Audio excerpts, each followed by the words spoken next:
हा सत्संग संत रामपालजी महाराजांचा असून मराठी भाषिक भक्त समाजास सहज समजावे म्हणून हिंदी भाषेतून मराठी भाषेत रूपांतरित करण्यात आलेले आहे.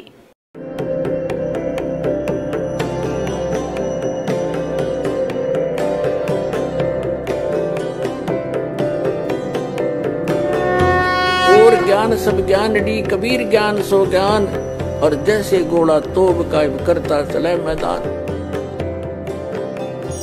जगद्गुरु तत्वदर्शी संत रामपालजी महाराजांचे अमृत वचन सर्व पवित्र धर्मांच्या व पवित्र शास्त्रांच्या आधारावर. की हे भगवान, आता कुठून तरी तो संत साधू परत येऊ दे. हे दाता, मी तर मुळीच वाद नाही घालणार, विवाद नाही करणार. आता काय करू, मी तर पूर्णतः ठगलो गेलोय. माझे तर सगळेच लुटले गेले. ही भक्ती तर करायची अजिबात इच्छा नाही होत. पूर्ण रात्र अशीच कूस बदलत बदलत वेळेवर उठला. आता त्याने विचार केला, जेवण बनवू. उठल्यानंतर जेवण बनवण्यापूर्वी पहिले लिंपणे, पुसणे, क्रियाकार्य, पूजेची सर्व सामुग्री गोळा करत असे. पोळी बनवू लागला वेळेवर उठून. आता काय करू सांगा, अजून तर काही काम राहिलं नाही. आता जेवण बनवण्यासाठी जंगलातून लाकडे तोडून आणून ठेवली होती संध्याकाळी. सकाळी वेळेवर म्हणजे सूर्य उदय होण्याच्या आधी लाकडे पेटवली. एक मोठे लाकूड, अन्य सहयोगी लाकडे लावून चूल पेटवली. अग्नी लावला, प्रज्वलित केला. आपले जेवण बनवले, भाजी बनवली, मग पोळी बनवली.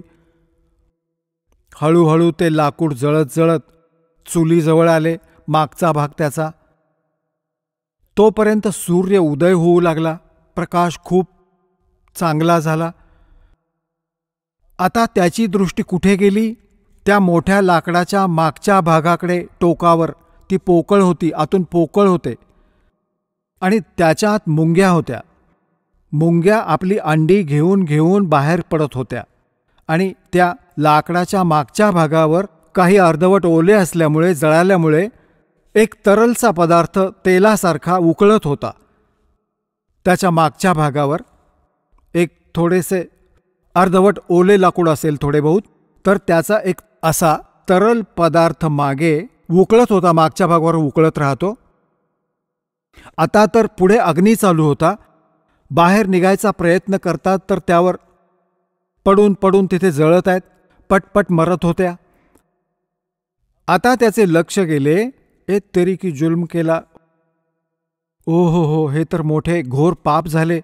भक्त दयाळू असतात. आता त्याने विचार केला, हे भगवान, आज तर अनर्थ झाला. इतकं पाप आयुष्यात कधी पाहिलं नाही. हे इतकं लांब लाकूड होतं, यात तर माहीत नाही लाख जळाल्या, 50,000 जळाल्या. हे भगवान, मुंग्या. आता त्याने पटापट ते पाणी विझवलं, पाणी टाकून ते लाकूड तर, आणि विचार केला की या पापाच्या अन्नाला मी नाही खाणार, या पापाच्या भोजनाला मी नाही खाणार, कोणत्या तरी साधू संताला खाऊ घालीन. या उद्देशाने सर्व भोजनाला घेऊन थाळीत ठेवून चालू लागला. कारण की मथुरेच्या आजूबाजूला हे भक्त साधू संत फिरतच असतात. त्यावेळी परमात्म्याने हिंदू साधूचे रूप घेतले. लाल कपडे आपल्यावर अंगात घातले आणि हिंदू धर्माचे लोक अशाच लोकांना साधू मानतात. धरमदासजींनी पाहिले की समोर एक महात्मा बसलाय. त्याच्या जवळ गेले आणि म्हटले की महात्माजी, भोजन घ्या. परमात्म्याने म्हटले, ठेव धरमदास, भूक लागली आहे बाबा. आता धरमदासजींनी पाहिले, हा माणूस मला कसा ओळखतो. लक्ष दिले की कुठेतरी पाहिलेय, परंतु वेश बदललाय भगवानाने. विचार केला, मी भंडारे करत राहतो, कधी आला असेल भंडाऱ्याला महात्मा धर्मयज्ञामध्ये. तर म्हटले, महाराज भोजन का? म्हटले, ठीक आहे बाबा. आता परमात्मा कबीरजींनी काय केले, तांब्यामध्ये पाणी ठेवले होते आपल्याजवळ. त्यातील पाणी घेतले, ओंजळीमध्ये एक मंत्र पुटपुटला आणि पूर्ण अन्नावर शिंपडले. जितके काय भोजन होते सगळ्यावर शिंपडले, शिंतोडे मारले. त्याच वेळी सर्व जेवणाच्या मुंग्या झाल्या आणि सर्व थाळी काळी झाली आणि मुंग्या तोंडात अंडी धरून बाहेर निघण्याचा प्रयत्न करतायत. पूर्ण थाळीत फिरतायत मुंग्या, भोजन नाही राहिले. तर परमात्मा त्याच रूपात आले ज्या रूपात पहिल्या दिवशी बोलणे झाले होते. आणि म्हटले, काय रे धर्मदास, काल काय म्हणत होता की तू कोणती जीवहिंसा नाही करत, तुझ्यापेक्षा तर कसाही पण चांगला, इतक्या मुंग्यांच्या पापाचे जेवण तू मला खायला आणले होते. पाय पकडले, चरणी पडला, हात जोडले, हे भगवान चूक झाली, हे परमात्मा माफ कर मला, परमात्मा मी खूप नीच आहे आणि मागचा हा वाईट रंग खूप चढला होता माझ्यावर, दाता माझ्याकडून चूक झाली. रडू लागला खूप वाईट.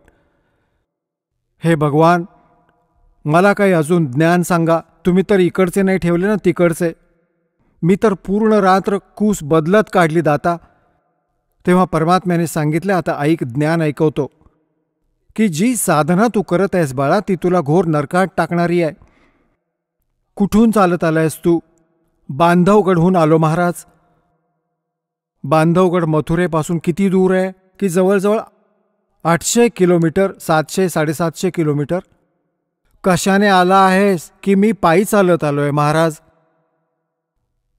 तर बाळा, बांधवगडहून इथे येईपर्यंत तुम्ही किती जीवांना तुमच्या पायाखाली मारले, तुडवून तुडवून. सूक्ष्म प्राणी जे दिसत नाहीत आणि किडे मकोडे यांची तर मोजदादच नाही. पुण्य तर तुला एकही नाही, मग आता यात स्नानाचा काय फायदा? ज्या मथुरेच्या तलावाला तीर्थ मानत आहेस आणि हे मानून तुमचे धर्मगुरू तुम्हाला समजावतात, ज्ञान देतात की इथे भगवान श्रीकृष्ण राहत होते, झोपत होते, स्नान करत होते. तर परमात्म्याने म्हटले, इथे तर कंस पण स्नान करत होता यात, आणि कंस पण इथेच लोळत होता. आणि श्रीकृष्णाने तर ही मथुरा सोडून द्वारका बनवली होती, समुद्राच्या मध्ये एक टापू निवडून.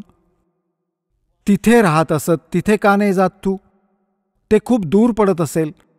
आणि परमात्म्याने दया केली, त्या द्वारकेला पाण्यात बुडवले होते की खूप धक्के न खायला लागो आणि भ्रमित होऊन इथे न पोहोचो. आणि तू तीच साधना करत आहेस जी शास्त्राच्या विरुद्ध आहे. आता धर्मदासजी, तीर्थात न्हाण्याचे एक पण पुण्य नाही काही, मग तीर्थाच्या विषयी सांगितले की याला तीर्थ तुम्ही मानले कारण श्रीकृष्ण इथे स्नान करायचे, राहायचे या तलावाच्या आसपास, आणि अन्य तीर्थांचे पण ऐक. आणि दुसरे धाम कसे बनले, ही मंदिरं कशी बनली, जसे अमरनाथाचे मंदिर जिथे तुम्ही मोक्ष उद्देशाने जाता भोळ्या आत्म्यांनो, ते अमरनाथ कसे म्हटले गेले की भगवान शिवजींनी आपली पत्नी पार्वतीला या स्थानावर मंत्र दिला होता, ज्याला तुम्ही अमर मंत्र म्हणता. आणि तो आमचा प्रथमोपचार आहे, प्राथमिक वर्गाचे शिक्षण आहे. हा पहिला मंत्र जो तुम्हाला दिला जात आहे, हा मंत्र 5 मंत्र मधले मधले हे पार्वतीला दिले होते. त्याची तुम्हाला माहिती पण नाही कोणता आहे तो. अमर मंत्र, अमर मंत्र, अमर मंत्र करत फिरता. आणि त्या स्थानावर भगवान शिवनी पार्वतीला नाम दिले होते, ज्या कारणाने तिने पूर्ण आस्थेने जप करून आणि जितके अमरत्व प्राप्त झाले ते प्राप्त केले. ते किती आहे की जोपर्यंत शिवजी भगवानचा मृत्यू नाही होणार, पार्वती त्याच्या बरोबर राहील. त्याच्या आधी ती 107 वेळा जन्मली आणि मेली होती. आता पुण्यात्म्यांनो, तिथे आता नाही शिवजी कोणता मंत्र देतात तुम्हाला आणि नाही कोणती दुसरी स्थान व्यवस्था, तर ते नाम अमर मंत्र पूर्ण गुरूंकडून तुम्हाला जिथे मिळेल. धर्मदास, जर तुम्हाला तो मंत्र कुठेही मिळू शकला असता तर त्या प्राण्यासाठी, तुमच्यासाठी ते स्थान अमरधाम आहे. ते अमरलोक, अमरधाम आहे. अमरनाथचे स्थान ते आहे. त्याकरता जसे तुम्हाला या बरवाला आश्रमामध्ये मिळतो मंत्र, तर तुमच्यासाठी हे आहे तीर्थ. हे बरवाला मोठे तीर्थ आहे, परंतु जसे क्रौंथा आश्रमात ज्यांनी मंत्र घेतला होता तर त्यांच्यासाठी तो क्रौंथा आहे ते अमरधाम. परंतु त्या अमरधामाला काय चाटायचंय, तो तर सरकारने हिसकावून घेतला आमच्याकडून. की तिथे कोणी डोकं टेकवायला जातो भोळा भक्त सांगून काय मिळणार? दास तर बसलाय इथे. तर तुम्हाला या दासाकडे यावं लागेल. आणि त्या क्रोंथ आश्रमात कख नाहीये.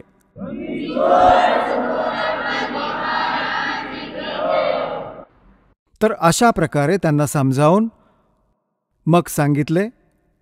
धरमदासजी म्हणू लागले, महाराज, माझा पूर्णतः आत्मा घाणेरड्या रंगात रंगला होता. अज्ञानाने तुम्ही मोठी दया केलीत, माझे डोळे उघडलेत. मग परमात्म्याने सृष्टीरचना ऐकवायला सुरुवात केली. आता काळ तरी पण आत घुसलेलाच राहतो. धरमदासजींनी म्हटले, महाराजजी, एक गोष्ट सांगू? म्हणाले, सांग बाबा. एक प्रश्न विचारू? हो, विचार. तुम्ही तर म्हणता की रामकृष्ण म्हणजे विष्णूजी काही नाही करू शकत. हे भगवान, एकदा मोरध्वज राजाचा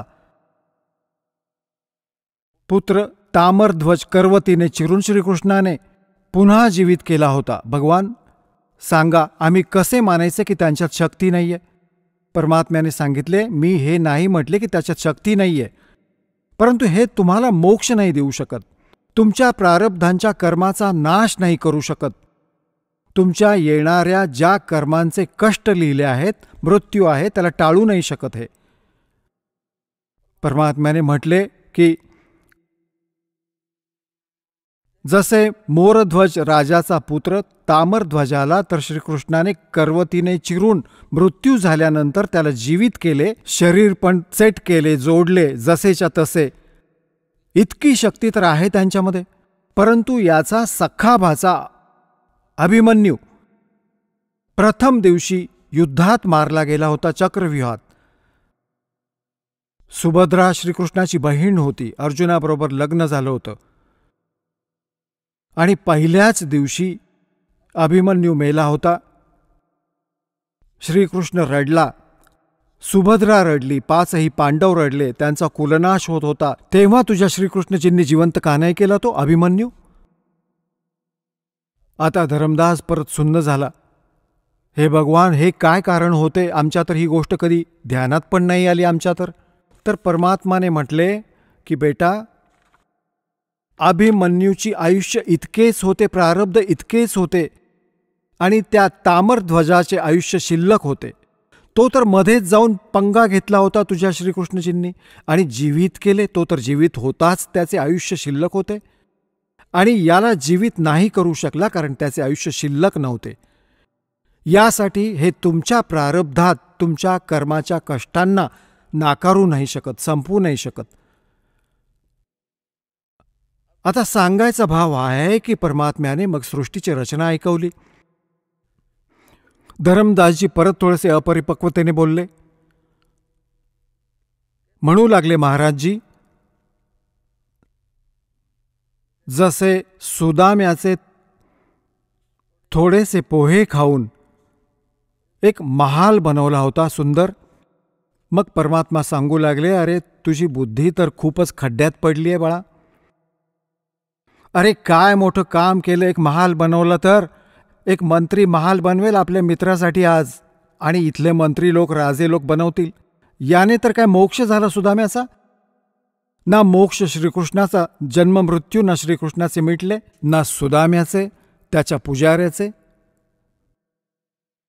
तर पुण्यात्म्यांनो, धरमदासजी काही म्हणू लागले की महाराजजी, तुम्ही तर आमच्या देवतांच्या मागेच पडलात. परमात्मा म्हणाले, बाबा खड्ड्यात जा. त्याचवेळी अंतर्धान पावले परमात्मा आणि तो रडू लागला वाईट प्रकारे. हे भगवान, चूक झाली आपल्याबरोबर. तर हे खूप होत आहे, काळाने इतके भ्रमित करून ठेवलंय, खूप खराब केलंय आतून. आता रडत आहे, बघत आहे इकडे तिकडे. हे भगवान, कुठे गेलात? आता यानंतर बरसाण्यामध्ये जातात. हे मथुराहून मग बरसाण्याला जातात. असं म्हणतात की बरसाण्याला नाही गेलात तर मथुरेला जाऊन यात्रा पूर्ण नाही होत. बरसाण्याला कशासाठी जातात? की राधा बरसाण्याची मुलगी होती आणि श्रीकृष्णाला भेटायला येत असे. तर त्यावेळचे लोक तिला गुंडी भुंडी म्हणायचे की परपुरुषाला भेटायला जाते ही. पूर्ण गाव विरोध करत असे. परंतु तिने नाही ऐकलं. तरी पण आता त्या तिथे जाऊन काय म्हणतात, राधे राधे श्याम मिला दे, राधे राधे श्याम मिला दे. बघा काय मूर्खपणा आहे. तिथे ना राधा ना श्याम. तिथे उगाच जातात टेलिफोन लावा मला. आता अक्कल गहाण आहे आपली. आता पुण्यात्म्यांनो, धरमदासजी पुन्हा चालू लागले आपल्या घराकडे. कारण आता तर ते महाराजजी कुठे नाही भेटणार, बिलकुल नाही भेटणार. मी तर नालायक माणूस आहे बघा, कशी चूक केली आणि दुसऱ्यांदा केली. घराकडे चालू लागला रडत रडत. आता परमात्मा गरीबदास साहेबजींनी आपल्या वाणीत म्हटलंय, तावा रोवत धर्मनी नागर, कहाँ गए मेरे सुख के सागर. कल्प करे और मन में रोवे, दसों दिशा को वो मग जो है. दाही दिशांना कधी वरती बघे, कधी कुठे वरती उडले तर नाही ना. बाजूला आहे का, इकडे आहे का, मागे आहे की खाली उभे नाही ना. म्हणतात कल्प करे और मन में रोवे, दसों दिशा को वो मग जो है. अधिक वियोग हुआ हमसे ती, जैसे निर्धन की लुट जा खेती. बेग मिलो कर हूं अपघाता, मैं ना जीऊं सुनो विधाता. आता रडत आहे आणि म्हणत आहे, परमात्मा लवकर दर्शन द्या. हे विधाता, आता मी जगणार नाही तुमच्या वियोगात. असे ज्ञान अजब ऐकवले. आय हाय, असे आश्चर्यचकित करणारे ज्ञान तुम्ही मला ऐकवले.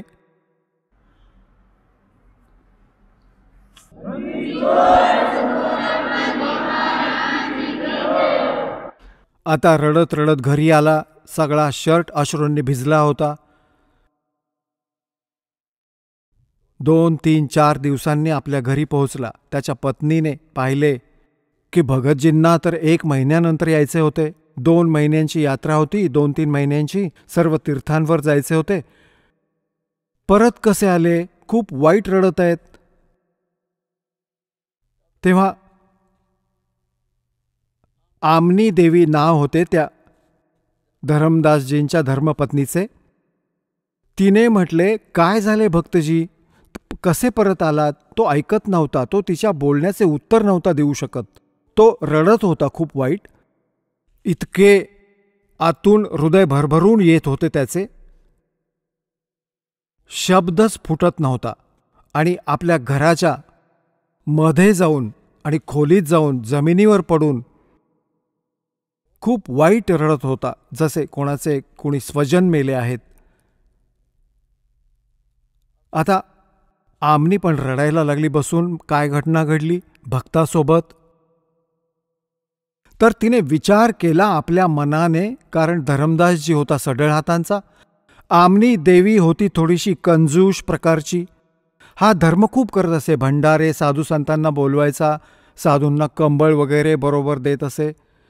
तर ही टोकत असायची त्याला, दान हिशोबाने करावे, इतका खर्च नका करू, मुलांचं पण पोषण करायचंय. तर तिने हा विचार केला आमनी देवीने की मी भक्तजींना टोकत बसते आणि यांचं असं वाटतंय कोणी रस्त्यात पैसे जे घेऊन गेले होते, जे धन यात्रा खर्च, तो काढून घेतला आणि यांचे काम अर्धवट राहिले धर्माचे. आणि म्हणून हा रडत आहे. हा आता विचार करत असेल की मी पैसे मागीन आणि ही परत कुरकुर करेल. असा केलेला धर्म मग व्यर्थ होतो. तर तिने या विचाराने म्हटले की हे भगतजी, काही गोष्ट नाही, कोणी तुमचा यात्रा खर्च जरी काढून घेतला तरी तुम्ही अजून घेऊन जा. आपल्याला काय पैशाची कमी आहे? आपल्याला भगवानाने किती देऊन ठेवलंय. त्याला एक सांत्वन देण्यासाठी ती अशा प्रकारे त्याची समजूत घालू लागली. खूप वेळ रडून रडून जेव्हा मन थोडेसे बोलण्यासाठी तयार झाले, तेव्हा सांगू लागला की आमनी देवी, जर माझा तो पैसा काढून घेतला असता तर काही मोठी गोष्ट नव्हती, तर अजून घेऊन गेलो असतो मी. परंतु माझे असे धन गेले की ते मला आता मिळणार नाही आणि मी जगणार नाही. तर ती विचारू लागली, असे कोणते धन होते? तर त्याने रडत रडत सर्व गोष्ट सांगितली, जी परमात्म्याने सांगितली होती. आमनी या गोष्टीमध्ये खूप तीक्ष्ण मनाची समजूतदार व्यक्ती होती. तिने म्हटले, आपल्याला रामकृष्ण कधी भेटले किंवा शंकर भगवान भेटलेत, आणि चला भेटले तरी त्यांची स्थिती पूर्ण स्पष्ट झाली असती. तुम्ही तर व्यावसायिक आहात, हा सौदा चुकलात कसे? तुम्ही तर व्यापारी माणूस आहात, आपले काय नाते होते रामकृष्णाबरोबर? जेव्हा तुम्हाला योग्य मार्ग मिळाला तो तुम्ही ग्रहण का नाही केला? ही चूक कशी केली? तर तो म्हणाला, जीवनात पहिल्यांदाच घाट्याचा सौदा झालाय माझ्याकडून. आजपर्यंत तोटा नव्हता झाला, आणि असा तोटा झालाय आमनी की हा भरून नाही निघणार. मी खूप नीच आहे. दुसऱ्यांदा मी अशी चूक केली, एक वेळची तर चालली असती. तर आमनी पण म्हणाली, काही हरकत नाही, हिम्मत तर करा. 6 महिने निघून गेले असेच. रोज हा काही काम नाही करायचा, पोळी एक मुश्किलीने खायचा आणि गल्लीत बसायचा, आणि असा बघे की आला का कोणता साधू, आणि जसा कोणी साधू भक्त दिसला की त्याच्या जवळ जाऊन बघे, बहुतेक आला असेल. जसे भिल्लीणेने श्रीरामाची वाट पाहिली होती की दूरवरून कोणी आलेले दिसले की पळत जायचे, श्रीराम आले, श्रीराम आले. ठीक हीच दशा धरमदासजींची झाली होती. एक दिवस त्याने ऐकले की कुठे गावाच्या बाहेर एक जंगल होते, छोटेसे वन. तिथे एक महात्मा आले आहेत. गावातले लोक खूप श्रद्धाळू असत, सगळे जात आहेत दर्शनासाठी. धरमदासजींना माहीत पडले, तर ते पण गेले बघायला की चुकून ते महात्मा आले असतील परत माझ्यावर कृपा करून. आता जाऊन बसला. असा तर ओळखू नाही शकत, कारण की त्यावेळी भगवानांनी दुसरे रूप बनवले होते त्याच्यासमोर. तर त्याने प्रश्न केला की महाराजजी, ब्रह्माजी, विष्णूजी, शिवजीचे कोणी माता पिता आहेत? तो लागला सांगू, जी कॅसेट पक्की होती ते जर अजरामर आहेत, सर्वेश्वर आहेत, महेश्वर आहेत, मृत्युंजय आहेत, कालंजय आहेत. लालाजी म्हणाले, हा रॉंग नंबर आहे. उठून चालू लागले, हा नाही, तो महात्मा नाहीये, हे ते ज्ञान नाहीये याला. उठून आला परत. आता असेच 6 महिने निघून गेले. नव्हता खात, दुबळा हडकुळा झाला होता. त्याच्या पत्नीत परमात्म्याने प्रेरणा दिली. तिने पाहिले की भक्त, तुम्ही तर मरून जाल असेच, आणि ते भेटणार नाहीत साधू तुम्हाला. एक गोष्ट सांगा. त्यांनी इतक्या गोष्टी सांगितल्या, तर अजून पण काही सांगितलंही असेल, काही भेटण्याचा विधी सांगितला असेल, काही संकेत करत असतात महात्मा. तर धरमदासजींना पण परमात्म्याने आठवण करून दिली की कबीर साहेबांनी म्हटले होते की बाबा, जिथे भंडारे होतात तिथे मी पोहोचतोच. जिथे धर्म होतो ना, धर्मयज्ञ, तिथे मी अवश्य जातो. काळ होऊ देत नाही चांगली कामे, आग लावून देतो तिथे माझ्या मुलांमध्ये. हे जसेही करतो तिथे पण मीच जातो त्यांच्यात.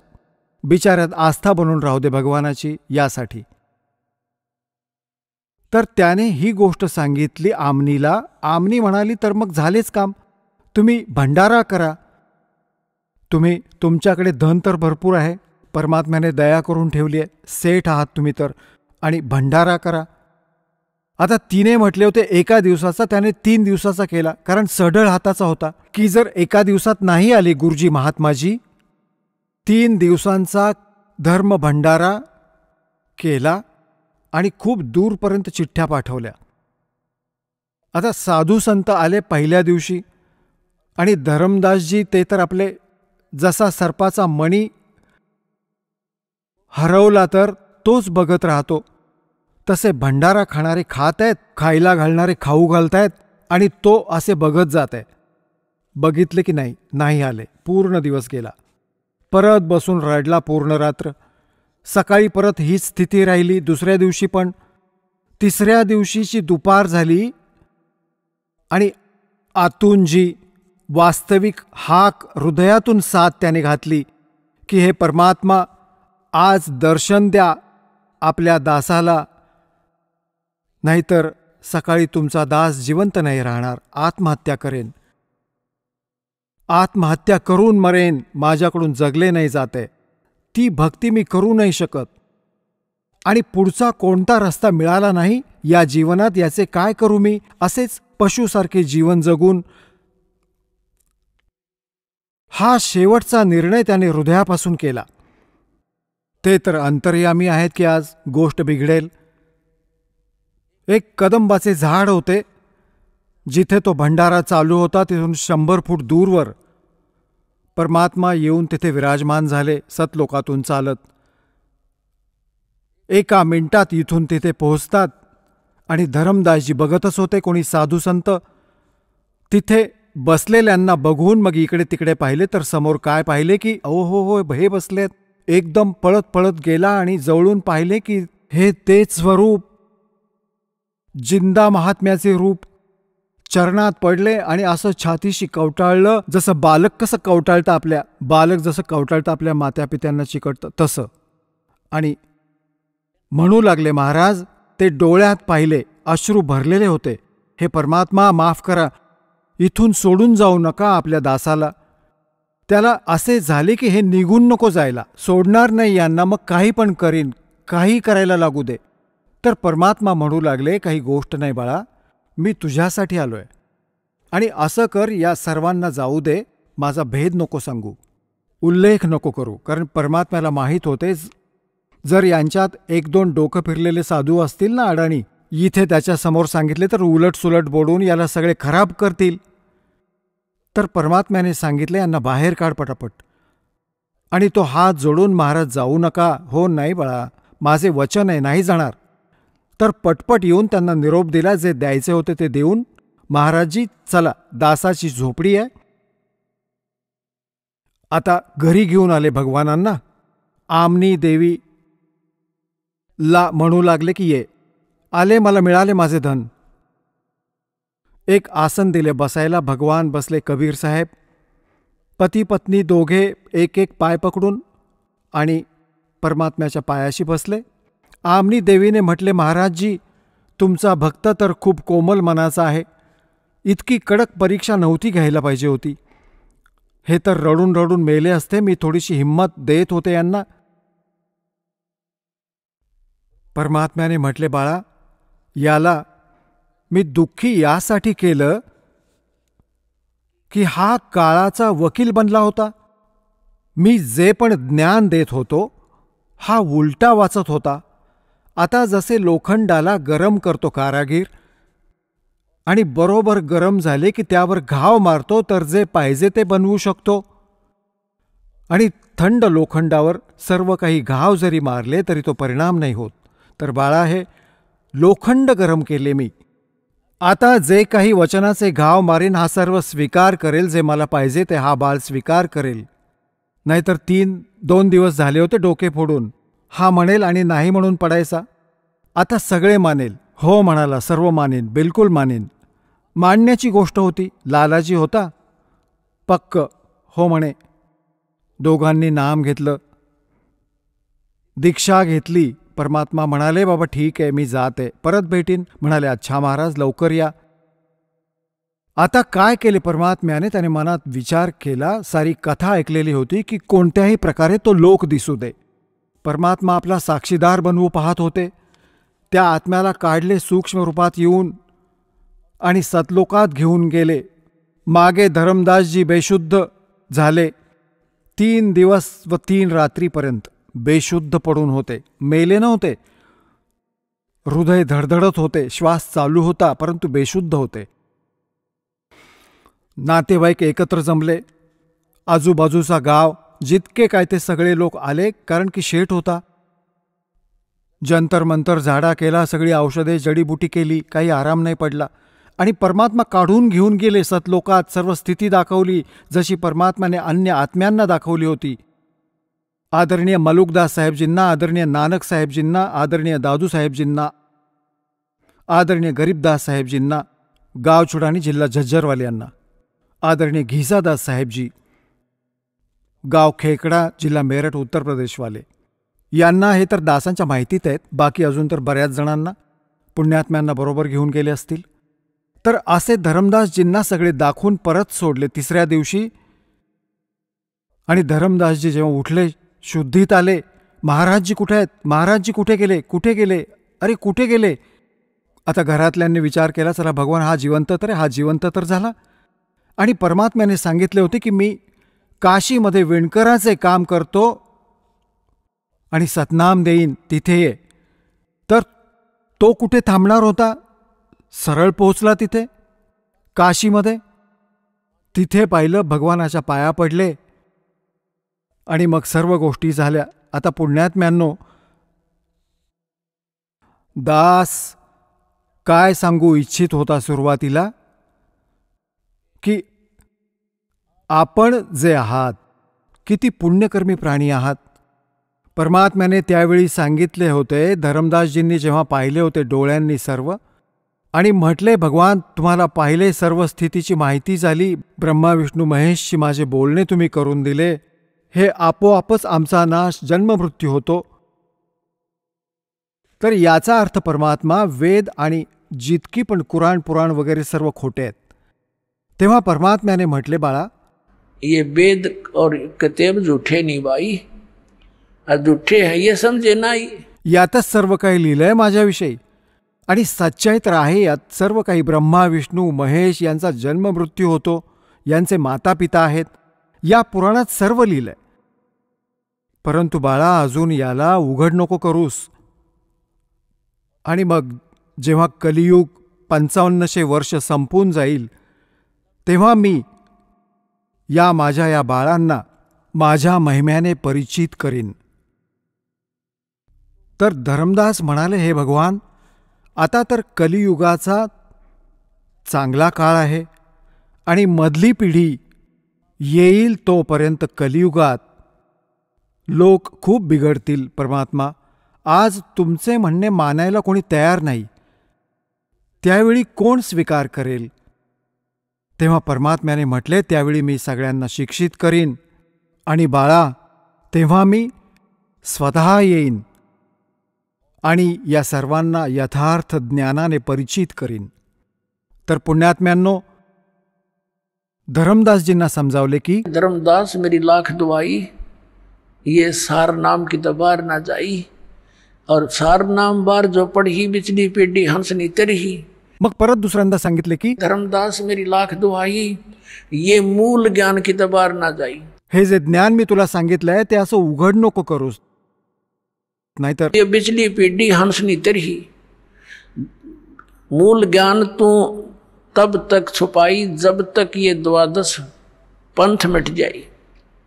हे काळाचे जे 12 पंथ चाललेत ते हे सर्व सांगून टाकतील. जे आहे सर्व काही, हे सर्व चालू आहे तोपर्यंत यांचा शेवट होईल, जे काही यांना सांगायचं आहे त्याचा. आणि मग मी स्वतः जाईन किंवा माझा अंश पाठवीन. परमात्म्याने म्हटलंय की जो गरीबदासजींचा 12वा पंथ असेल, हा 12वा पंथातील शेवटचा पंथ, तर त्यातच पुढे जाऊन मी येईन. तर परमात्मा नाही आले तर दासाला पाठवले.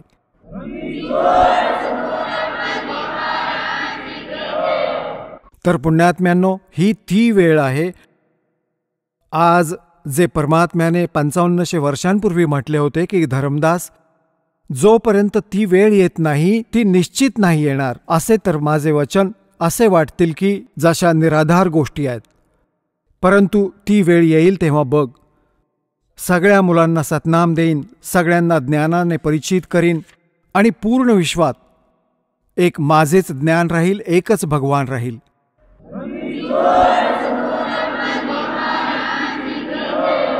आणि सगळ्यांना सतनाम देऊन पार करीन, माझे वचन आहे. तर पुण्यात्म्यांनो, आज तुमचा जन्म या वेळेस आहे. तुम्ही किती पुण्यकर्मी प्राणी आहात. कोणती लेखणी नाही दासाकडे, कोणते शब्द नाहीत जो आपल्या नशिबाला सांगू शकेन. धन्य आहेत तुमचे माता पिता ज्यांच्याकडून जन्म झाला. बोलो सतगुरुदेव.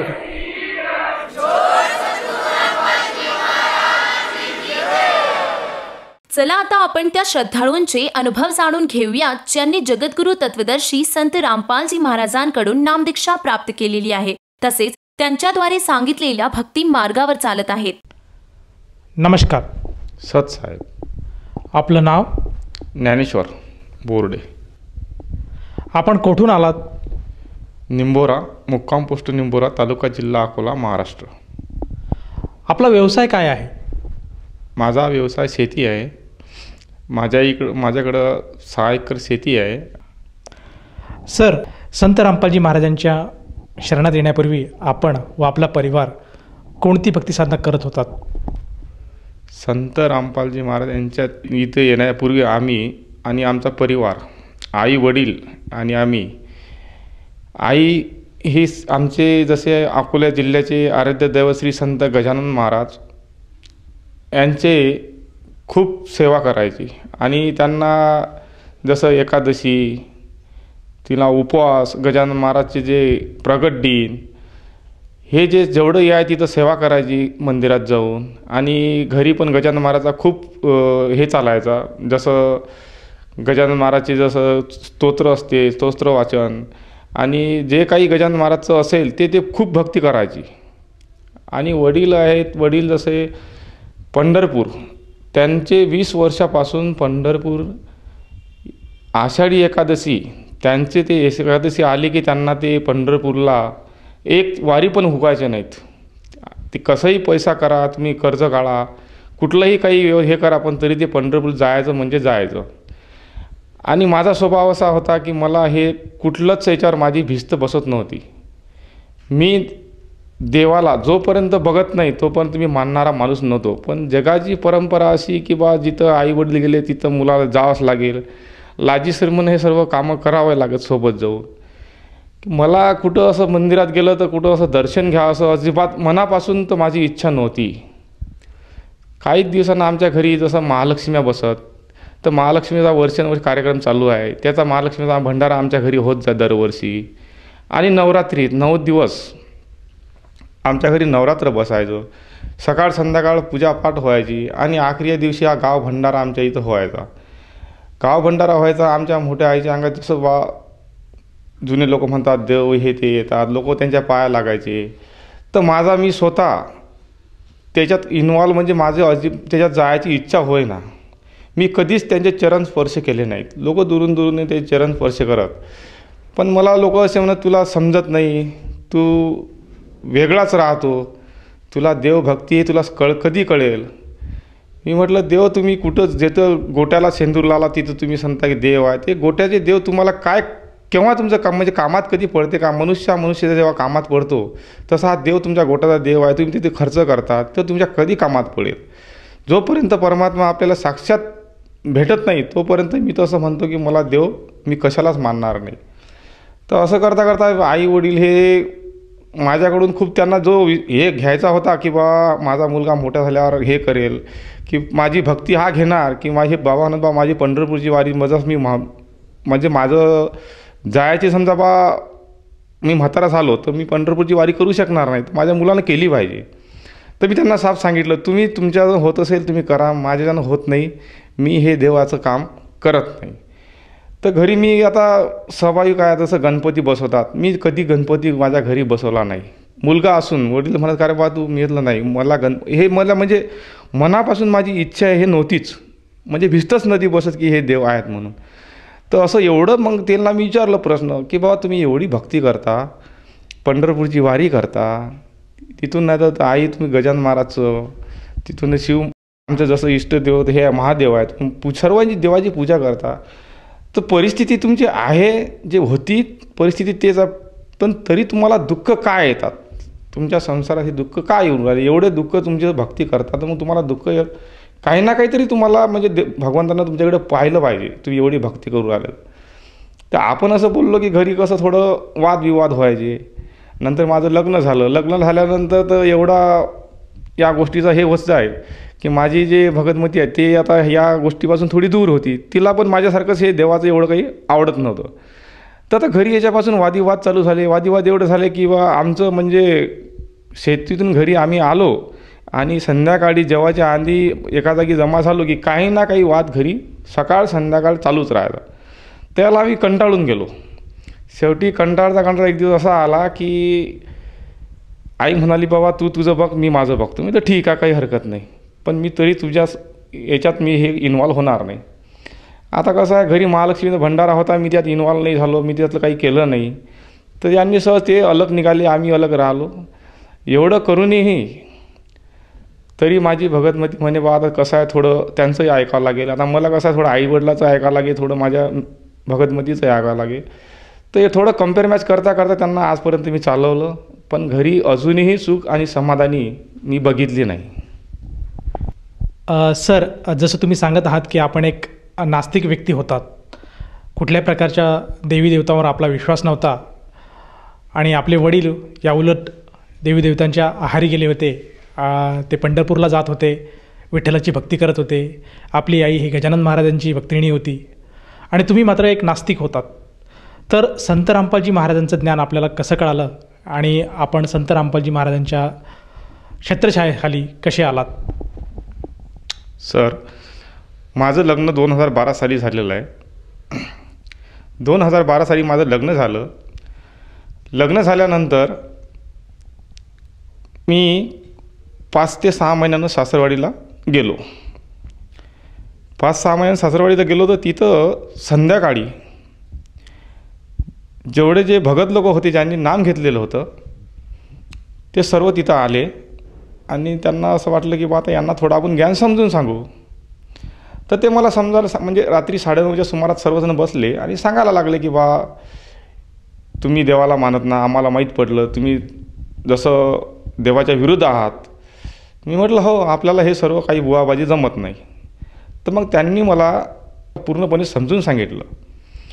तर ते काही आपल्या डोक्यामध्ये बसत नव्हतं. आपण म्हटलं हे असं, तर किती का आपण साधू आले, किती गेले, पण आपल्याला जोपर्यंत काही आपल्याला चमत्कार घडत नाही तोपर्यंत आपण या गोष्टी मानणारा माणूस नाही आहे. म्हटलं तुम्ही किती काही करा, मी मानणारा माणूस नाही आहे. असे संत किती काय आहेत की येतात, नामदीक्षा देतात आणि काय त्याचे कर्म आहेत ते म्हटलं सर्व तुम्हालाही माहीत आहेत.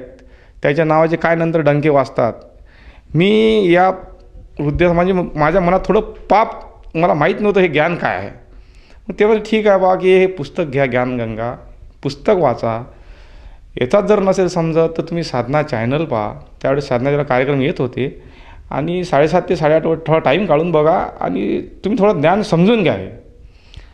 तर मी थोडा टाळणटाळ करत होतो. 2 वर्ष गेले, 3 वर्ष गेले, पण त्यांनी माझा पिच्चा सोडला नाही. शेवटी 6 वर्ष पूर्ण झाले माझ्या लग्नाला. त्यावेळेस त्यांनी म्हटलं की बाबा अजूनही तुम्ही समजले नात, म्हणजे तुम्ही आता काही तुम्हाला सांगायची आमची इच्छा पण राहिली नाही.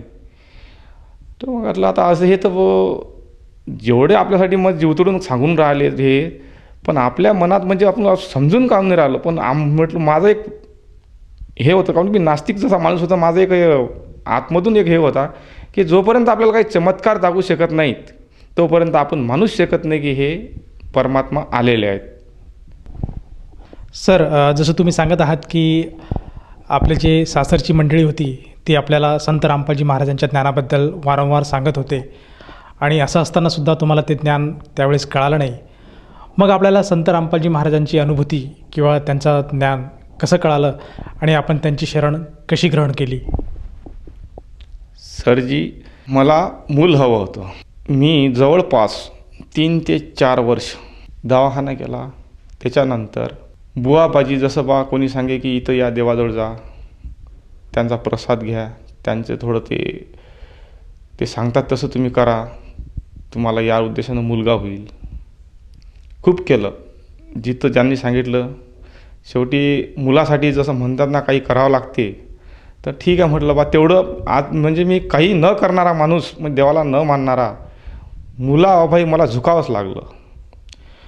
मी ज्या देवाला सांगितलं तिथं गेलो, ज्या डॉक्टरचं सांगितलं तिथं गेलो, ज्या हिशोबाने म्हणजे जसं जसं सांगितलं गेलं तसं तसं गेलं, पण कुठंच काही मला लाभ मिळाला नाही. आणि माझा जो विश्वास होता आतमधला तो अजूनही खचत गेला की मी पहिलेच म्हणू की देव हे सर्व काही नाही आहे आणि डॉक्टरच्या जर होत नाही तर काही विशेष नाही आहे.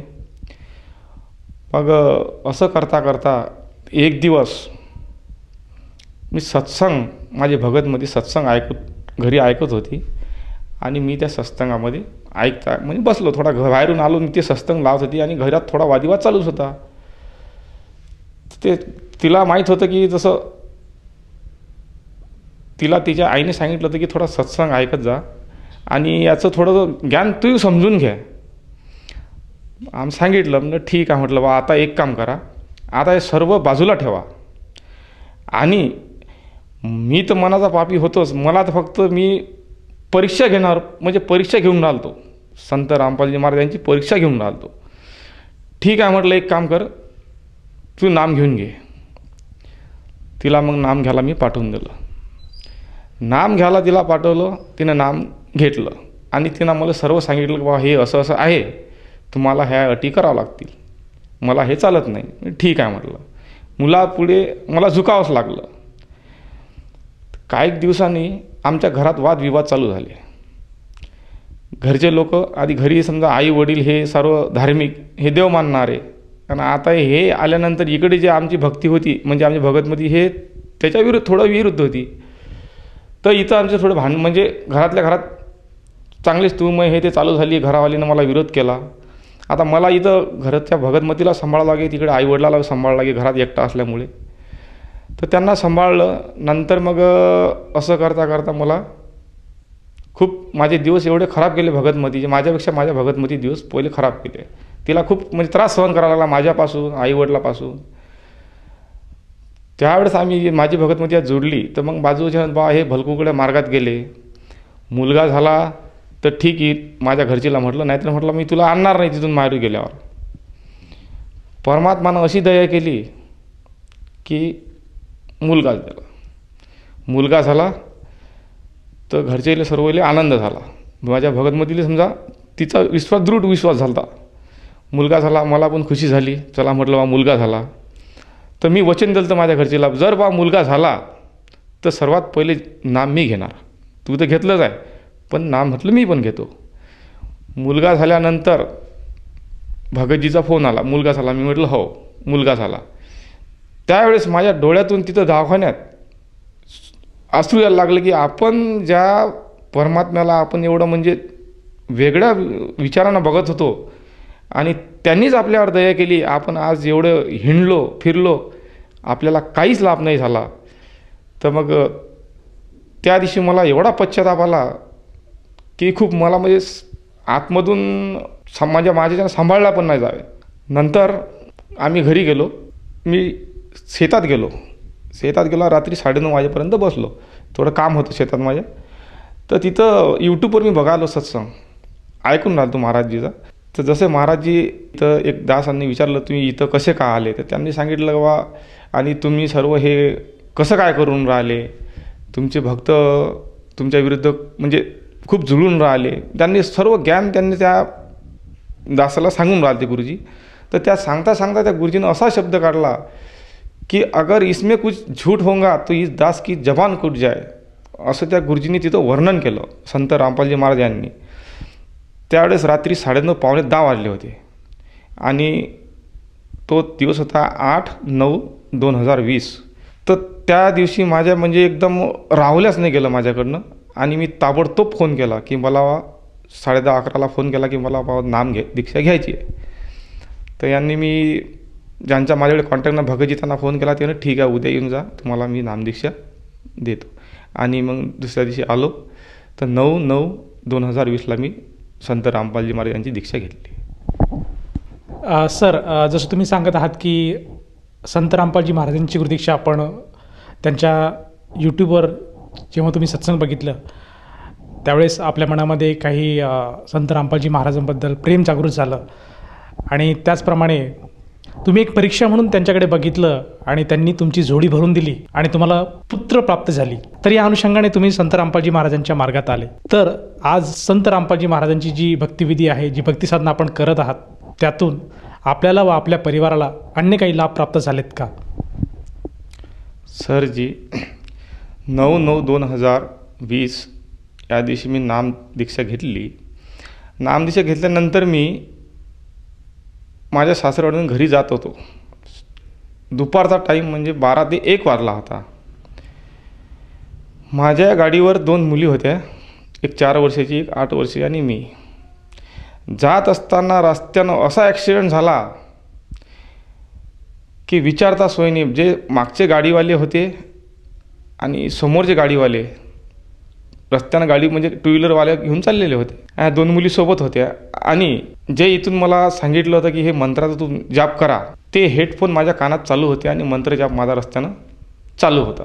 मला आवडच एवढी झाली ती की असं वाटलं कधी नाम घेतो आणि कधी मी या नाम मंत्राचा जाप करतो. आतमधून तर असं वाटतं की आपण एवढं यांनी मला 6 वर्ष समजून सांगितलं, पण आपलंच आत्मा पापी आपण या समजू शकलो नाही. जसं त्याने मंत्र जप झाला, तो मंत्र जप मी माझ्या कानात मेमरी फोनमध्ये लावला आणि मग चालू होता. जाताना असा ॲक्सिडेंट झाला की गाडी जवळपास रोडनं 10 ते 12 फूट घासत गेली. मग लोकांनी गाडी थांबवल्या. त्यांना असं वाटलं की आता हा भीष्मा यांचा अपघात असा झाला की आम्हाला म्हणजे समोरच्याला पाहायला जाय ना की बायातलं काहीतरी कोणतरी दगावते. सारेत खाली माझी लहान मुलगी, त्याच्यावर मोठी आणि त्याच्यावर सर्वात मी होतो. माझ्या अंगावर गाडी होती. गाडीचा तर इतका धिंगाणा झाला, पण माझ्या मुलीला एवढीशी खरूच पण नाही आली. दोन्ही मुलीला नाही आली. आणि नंतर मग त्यांनी मला उचललं. मला पण एवढासा धक्का पण नाही लागला. तिथंच मी दंडवत प्रणाम केला गुरुजीला. म्हटलं आज गुरुजीचं आपण नाम घेतलो आपण म्हणून वाचलो. आज जर आपण हे गुरुजीचं नाम नसतं घेतलं तर आपला दिवस हा आखरीच दिवस होता आमचा. त्या दिवसपासून एवढी दृढ भक्ती माझी वाढली की पूर्ण विश्वास मी या गुरुजीवर सोपवला. जे मला आजपर्यंत नाही कळालं, मी समजू नाही शकलो, मला 6 वर्षांनी समजून सांगितलं, ते नाही समजू शकलो, ते त्यावेळेस मला पश्चाताप होत जाय की आपण आजपर्यंत जर घेतलं असतं तर आपण आज लवकर जुडलो असतो, आपल्याला लवकर सेवा भेटली असती गुरुजीची. पण ते आपण आज जुडलो तरी म्हटलं हरकत नाही, आपल्याला यांनी वाचवलं. सर्वात प्रथम तो लाभ झाला. नंतर घरी गेलो. मुली बाहेर खेळत होत्या. खेळता खेळता मुलगी आमच्या शेतामध्ये बैलगाडी न्यायची. बैलगाडीतून 2-3 मुली खेळत होत्या. त्यातून मुलगी खाली पडली. मुलगी डोक्यावर पडली. डोक्यावर पडल्या तिचा मेंदूला मार लागला. मी शेतात होतो आणि मला फोन आला की बा असं झालं. घरी आलो तर मुलगी जाग्यावर रक्ताच्या उलट्या करत होती आणि हातापायाच्या मुठा केल्या, पांढरे डोळे केले. माझ्या तिला असं वाटलं की आता काय होतील काय नाही. मी घरी आलो बघितलं. मी म्हणलो रे बाप. मंडळी बघत होती की बा आता हे मुलगी अकोल्यापर्यंत जाते की म्हणजे दवाखान्यापर्यंत जाते की नाही जात. आमचं गाव 15 किलोमीटर आहे अकोल्यापासून. तसंच मी गाडी काढली आणि निघालो तर मुलीच्या उलट्या 15 किलोमीटर गेलोपर्यंत 50 वेळ उलट्या झाल्या. रक्ताच्या उलट्या आणि जे खाल्लेलं आहे त्याच्या उलट्या. लॉकडाऊन, रविवार दिवस पूर्ण अकोल्याला लॉकडाऊन लागलेलं होतं. आता करावं तर काय. गेलो प्रायव्हेटमध्ये, घ्यायला तयार नाहीत. एकूण दरवाजा म्हणजे दवाखाना उघडला. तिथे गेलो, त्यांना सांगितलं बा अशी गोष्ट आहे. तर त्यांनी रात्री 10:30 वाजता दवाखाना उघडला आणि CT स्कॅन करायला लागले.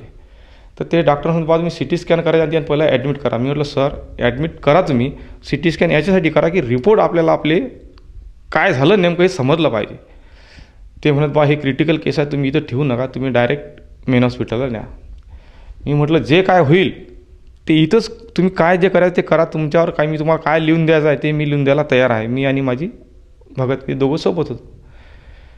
तर त्यांनी ते CT स्कॅन केलं. CT स्कॅन केल्यानंतर त्यांनी जसं रिपोर्ट यायला थोडा टाईम लागला. त्यांनी ॲडमिट केलं. तर ते डॉक्टर म्हणत बा आता हे पेशंट पाहून, मुलगी 4 वर्षाची वीक मुलगी होती एकदम आणि तिची तब्येत पाहून ते म्हणत बा हिचं काही आम्ही गॅरंटी घेऊ शकत नाही, तुम्ही ताबडतोब हलवा. मी म्हटलं मी हलवू शकत नाही आता, काही हो म्हटलं आता. आणि मनातल्या मनात माझ्या भगतमतीनं आणि मी संत रामपालजी महाराज यांना विनंती केली की महाराज आता लॉकडाऊन आहे आणि असं झालेलं आहे, दवाखाना तर कुठला तिकडला उघडा नसेल, आता जे काय होईल ते आपलं इथंच काही हो. तर भगतमतीने थोडी मनातल्या मनात हरदास लावली आणि मी थोडं हे मनातल्या मनातच हे केलं, हरदास लावली.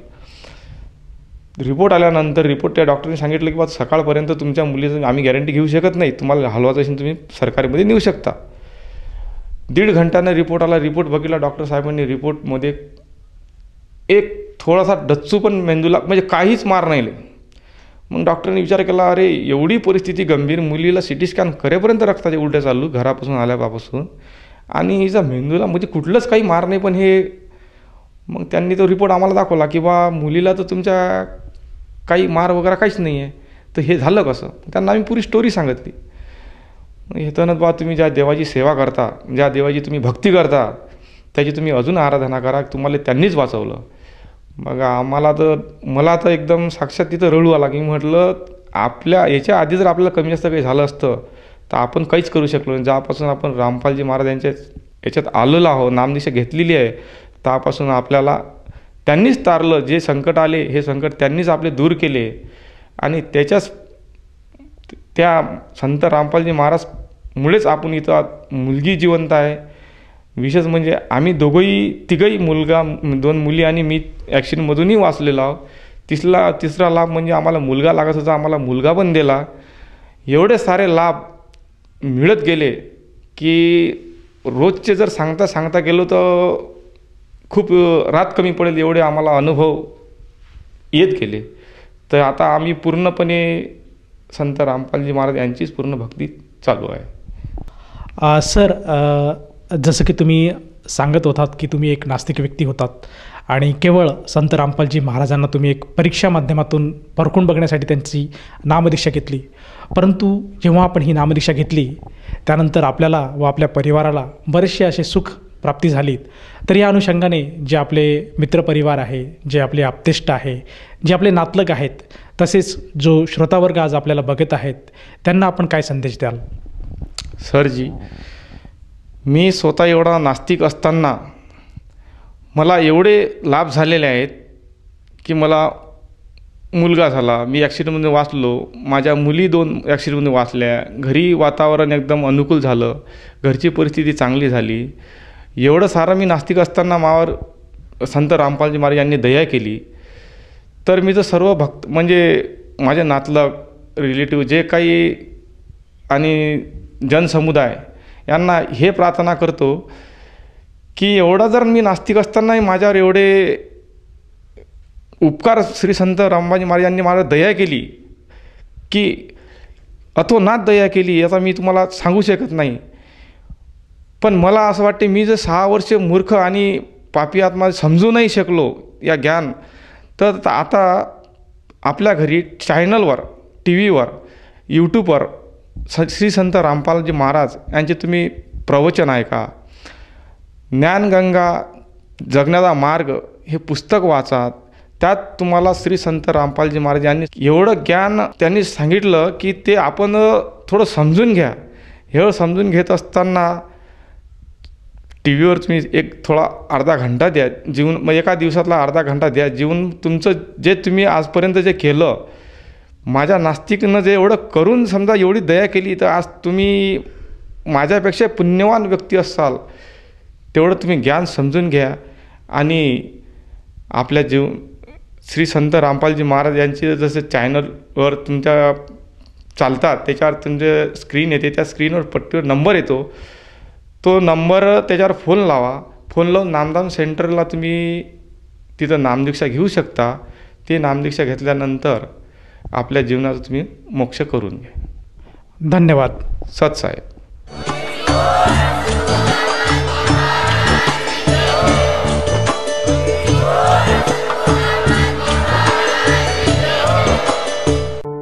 आपण ऐकत होता जगद्गुरु तत्वदर्शी संत रामपालजी महाराजांचे मंगल प्रवचन. निशुल्क नामदीक्षा प्राप्त करण्यासाठी आणि अधिक माहितीसाठी संपर्क करा 7030303951 7030303952. आमची वेबसाईट आहे www.jagadgururampalji.org. सर्व पवित्र धर्मांच्या पवित्र शास्त्रांवर आधारित प्रमाणित अनमोल पुस्तक ज्ञानगंगा किंवा जगण्याचा मार्ग यापैकी कोणतेही एक पुस्तक निशुल्क मागविण्यासाठी आम्हाला आपले पूर्ण नाव, पूर्ण पत्ता, पिनकोड सहित आणि फोन नंबर लिहून 7030303951 7030303952 या नंबरावर SMS करू शकता किंवा आम्हाला 7030303950 या नंबरावर WhatsApp देखील करू शकता.